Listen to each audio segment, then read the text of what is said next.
Hello students, এই Moumita ma'am. আশা করি তোমরা সকলেই খুব ভালো আছো। Welcome back to our channel. আজকে আমি তোমাদের 6 সেমিস্টার মেজর ইংলিশে পেপার 16 থেকে আরও একটা থিওরি, যেটা হচ্ছে মার্কসিস্ট লিটারারি ক্রিটিসিজম। তোমাদের আজকে আমি এই টপিকের ওপরই কিন্তু ক্লাসটা নেব। তো দেরি না করে শুরু করে দিই আজকের সেশনটা।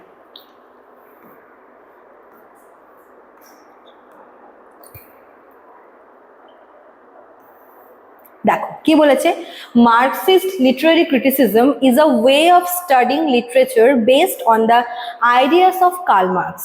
তো কার্ল মার্কস যিনি ছিলেন, তার আইডিয়ার ওপর বেস করে যে লিটারেচার, মানে তার তার মানে আইডিয়ার ওপর বেস করে লিটারেচারের যে পার্টটা আছে সেটাই হচ্ছে মার্কসিস্ট লিটারারি ক্রিটিসিজম। ঠিক আছে, দেখো এই পার্টটায় মেনলি কোন বিষয়গুলো নিয়ে বলা আছে। It focuses on how class, power and economic conditions influence a text. যে এখানে এটাই বলার চেষ্টা করা হচ্ছে যে সমাজে, ঠিক আছে, সমাজের এই যে ক্লাস মানে যে শ্রেণী, যে ব্যাপারটা আছে, পাওয়ার বা ক্ষমতা, আর কি আছে ইকোনমিক কন্ডিশন, সমাজের যে এই যে ইকোনমিক্যাল যে হচ্ছে একটা ডিসক্রিমিনেশন আছে বা ইকোনমিক্যাল কন্ডিশনটা, এটা কিভাবে একটা টেক্সটকে ইনফ্লুয়েন্স করে, সেটাই কিন্তু মেনলি আমরা মার্কসিস্ট থিওরিতে জানবো। Marxist critics believe that society is divided mainly into two classes. দেখো, ফার্স্টে যদি আমরা ক্লাসের ব্যাপারে বলি, যে সমাজে ক্লাস বা শ্রেণীর বিষয়টা নিয়ে মার্কসের ধারণাটা কি ছিল। মার্কসিস্ট ক্রিটিকরা বলতো যে সমাজে হচ্ছে দুটো মানে একটা সমাজ দুটো ক্লাসে আর কি ভাগ করা।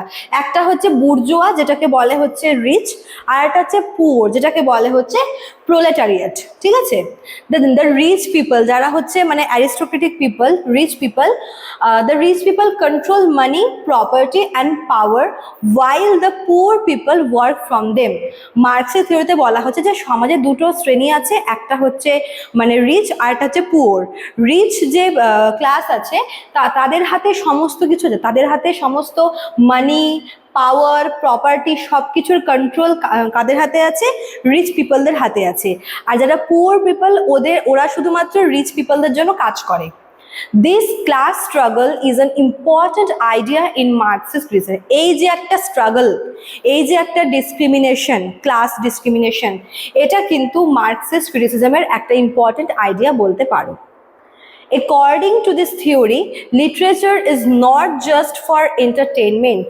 এখানে বলার চেষ্টা করা হচ্ছে এই থিওরিতে যে লিটারেচার শুধুমাত্র অডিয়েন্সদের বা হচ্ছে রিডারদের শুধুমাত্র মানে ওদেরকে আনন্দ দেওয়ার জন্যই আর কি তৈরি হয়নি, বা শুধু ওদের মনে আর কি আনন্দ দেওয়া বা হচ্ছে শুধুমাত্র ওরা দেখে ওদের ভালো লাগছে তাই জন্য কিন্তু নয়। ঠিক আছে, ইট reflects the social and economic conditions of the time. বরং এই থিওরিতে এটাও বলার চেষ্টা করা হয়েছে, বলেছে এটা যে মনে করো যে কন্টেম্পোরারি যে সোসাইটি, সেই সময়কার যে সোশ্যাল ক্লাস ডিসক্রিমিনেশন বলো, সেই সময়কার ইকোনমিক কন্ডিশন কেমন ছিল, সবটাই কিন্তু হচ্ছে মেনলি আমরা দেখতে পাই লিটারেচারে। মনে করো যেটা যেই সময়কার আর কি লিটারেচার, সেই সময়ের যা যা আশেপাশে হচ্ছিল, যেরকম সমাজে বলো, ইকোনমিক্যাল দিকে বলো, পলিটিক্যাল দিকে বলো, সবটার রিফ্লেকশন কিন্তু আমরা দেখতে পাই লিটারেচারে। ঠিক আছে, writers may show how the rich exploit the poor or how inequality exists in society.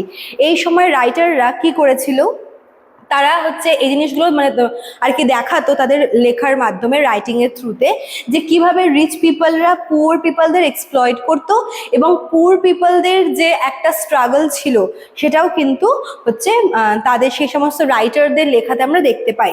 ঠিক আছে, sometimes literature supports the powerful class and sometimes it questions or challenges them. কখনো কখনো লিটারেচারেও কিন্তু এই ক্লাস স্ট্রাগল নিয়ে দুরকমভাবে লেখা। কোথাও কোথাও এই রিচ ক্লাসকে অ্যাপ্রিসিয়েট করা হয়েছে, কারণ এটা হয়তো মনে করা হতো যে একটা সমাজে সবার মধ্যে ইকুয়ালি পাওয়ার বা ইকুয়ালি মানি ডিস্ট্রিবিউশনটা সেফ না, মানে একটা পার্টিকুলার ক্লাসের হাতে সমস্ত মানি, পাওয়ার, প্রপার্টি থাকবে আর তারা হচ্ছে মানে পুরো ব্যাপারটাকে আর কি কন্ট্রোলে রাখবে। এটাকে অ্যাকসেপ্ট করে বা এটাকে নিয়ে কিন্তু অনেক রাইটাররা সাপোর্ট করেছে, আর ওই পাওয়ারফুল ক্লাসদের সাপোর্টে লিখেছে। আবার কেউ কেউ কিন্তু এটা বলেছে যে যখন একটা সমাজের সব পাওয়ার, মানি, প্রপার্টি যখন একটা পার্টিকুলার ক্লাসের হাতে আসে, তখন কিন্তু তারা বলতে পারো যে তারা নিজেদেরকে খুব বড়সড় কিছু ভেবে নেয়, আর অন্য যে আরেকটা ক্লাস আছে তারা কিন্তু নিজেদেরকে ভীষণ আন্ডার এস্টিমেট আর কি মনে করে, বা নিজেদেরকে ভীষণ ইনসাল্টেড মনে করে। ঠিক তেমনই এখানে ওই ব্যাপারটাই কিন্তু এখানে বলা হয়েছে যে লিটারেচারে কখনো এই যে সিস্টেমটা, যে এই রিচ ক্লাস, পুয়ার ক্লাস, এই ব্যাপারটাকে নিয়ে অনেকের অনেক ওপিনিয়ন আছে। কেউ বলেছে রিচ ক্লাসদের হাতেই সমস্ত পাওয়ার থাকা উচিত, আবার কেউ বলেছে না, ওদের হাতে বেশি পাওয়ার থাকলে ওরা নিজেদেরকে খুব বেশি কিছু মনে করবে আর পুয়ার ক্লাস সাফার করবে। ঠিক আছে, এটা নিয়ে একটা কিন্তু কন্ট্রোভার্সিও আছে। চলো নেক্সট কি দেখো আছে, Marxist critic study how characters represent different social classes. এখানে মানে মার্কসিস্ট ক্রিটিক্সে কি করা হয়, বিভিন্ন ক্যারেক্টারগুলো থ্রুতে রিপ্রেজেন্ট করা হয় বিভিন্ন সোশ্যাল ক্লাসগুলোকে। মানে মনে করো যে কোনো একটা ক্যারেক্টারের থ্রুতে কোনো একটা একটা ডিফারেন্ট মানে কোনো একটা ক্লাসের মানুষকে রিপ্রেজেন্ট করা হচ্ছে, আবার অন্য কোনো একটা ক্যারেক্টারের থ্রুতে আরও একটা অন্য ডিফারেন্ট ক্লাসের মানুষকে রিপ্রেজেন্ট করা হচ্ছে, এভাবে কিন্তু হয়। They also examine how wealth, poverty and power affect people's lives in a story. কিভাবে মানুষের জীবনে এই যে ওয়েলথ বলো, পভার্টি বলো, পাওয়ারের বলো, এগুলো কতটা একটা মানুষকে এফেক্ট করে সেটাও কিন্তু দেখানো হয় লিটারেচারে। ঠিক আছে, ফর এক্সাম্পল পুয়ার ক্যারেক্টার, যদি কোনো একটা ক্যারেক্টারকে পুয়ার ক্লাস হিসেবে দেখানো হয়, পুয়ার ক্যারেক্টার, সে অবশ্যই এই আনফেয়ার সিস্টেমের একজন ভুক্তভোগী হবে, তাই না, তাকে সাফার করতে হবে। আবার মনে করো যদি একজন রিচ কাউকে, কোনো একজন অ্যাক্টরকে বা পারফর্মারকে দিয়ে ওরকম একটা ক্যারেক্টার প্লে করা হয়, তাহলে সে হয়তো আদার্স সব প্রিভিলেজগুলো এনজয় করবে। তো এরকম ভাবে ক্যারেক্টারের থ্রুতেও কিন্তু এই যে ডিসক্রিমিনেশন, এই যে একটা আনফেয়ার সিস্টেম, এটাকে রিপ্রেজেন্ট করা হতো। ঠিক আছে, another important idea is ideology. Ideology এটাও কিন্তু এই থিওরির একটা ইম্পর্টেন্ট আইডিয়া। এটা মানে হচ্ছে believes and value that support the ruling class. Ruling class যে ছিল মানে ওই রিচ পিপল, ওরা যে জিনিসগুলোকে মানে এখানে মানে কিছু আর কি ভ্যালু বা কিছু বিলিফ এখানে ছিল যেগুলো ওই রুলিং ক্লাসের সাপোর্টে ছিল। ঠিক আছে, literature can spread this ideas without people noticing. কারণ মানে মানুষ যদি নোটিস নাও করে, তবুও লিটারেচার এমন একটা জিনিস মানে যার থ্রুতে জিনিসগুলো খুব তাড়াতাড়ি ছড়িয়ে পড়তে পারে, ওই জন্য কিন্তু এই ব্যাপারগুলো লেখা হতো। Marxist critics try to uncover this hidden messages. এই যে হিডেন মেসেজেসগুলো আছে, যেগুলো মানুষের কাছে নোটিসেবল নয়, মানুষ নোটিস করে থাকে না, সেগুলো একমাত্র লিটারেচারের থ্রুতেই যে এগুলোকে আনকভার করা পসিবল, সেজন্য কিন্তু মার্কসিস্ট ক্রিটিক্সরা লিটারেচারটাকেই তারা হাতিয়ার করেছিল এই বিষয়টাকে, এই সিস্টেমটাকে সবার সামনে রিভিল করার জন্য, যাতে সবার নজরে আসে ব্যাপারটা। ঠিক আছে, তারপর দেখো কি বলেছে, they also look at how work and labour are shown in a text.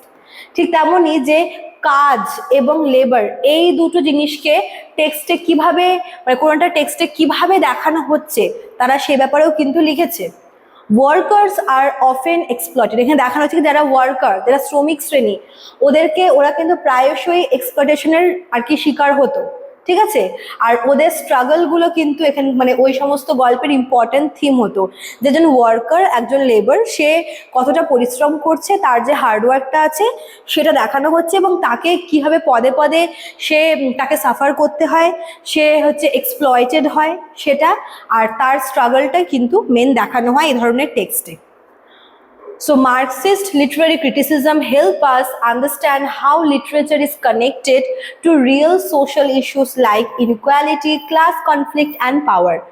তো মার্কসিস্ট ক্রিটিসিজমের মেন কাজটাই হচ্ছে যেগুলো রিয়েল ইস্যু, যেগুলো সমাজে হচ্ছে, যেরকম social discrimination, class struggle, class conflict, power, money, এই ব্যাপারগুলোকে নিয়েই কিন্তু মানে এই ব্যাপারগুলোর সাথে আমাদেরকে, রিডারদেরকে কানেক্ট করে। ঠিক আছে, it shows that literature is deeply influenced by the economic system of society.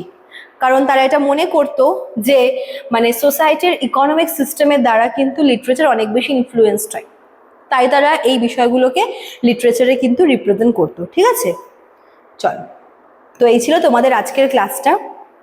যারা ভাবছো আমাদের কাছে অ্যাডমিশন নেবে তারা আমাদের অফিসিয়াল নাম্বারে কল করে নিতে পারো, আমাদের অফিসিয়াল নাম্বার এখানে দেওয়া আছে। তোমাদের কিন্তু অনলাইন ক্লাস চলছে এবং নোটসও কিন্তু দেওয়া চলছে। আর তোমরা যারা ভাবছো তারা আমাদের হচ্ছে অনলাইন ক্লাসে জয়েন করতে পারো, এখানে কিন্তু কোর্স ফিও দেওয়া রয়েছে। ঠিক আছে, চলো আজকে এতটুকুই থাকলেও, দেখা হচ্ছে নেক্সট ক্লাসে। Thank you.